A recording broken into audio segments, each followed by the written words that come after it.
Doctor Sarwar sir শুধু cancer নয়, তিনি জটিল রোগের সফল চিকিৎসক। Kidney failure, liver disease, tumour, gallstone, thalassemia, diabetes, তার উন্নত হোমিও চিকিৎসায় আল্লাহর রহমতে হাজারো রোগী সুস্থ হয়েছেন। প্রচলিত পদ্ধতিতে যেখানে শরীর দুর্বল হয়ে যায়, ডক্টর সারোয়ার স্যারের হোমিও পদ্ধতিতে রোগ প্রতিরোধ ক্ষমতা বাড়িয়ে ক্যান্সারকে মূল থেকে নির্মূল করে। সুতরাং সিরিয়াল দেওয়ার জন্য আজই যোগাযোগ করুন নিচে দেওয়া নাম্বারে।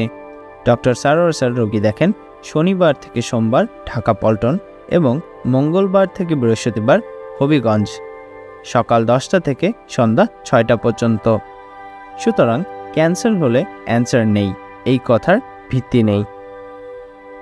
সবাই ভালো থাকবেন। আল্লাহ হাফেজ।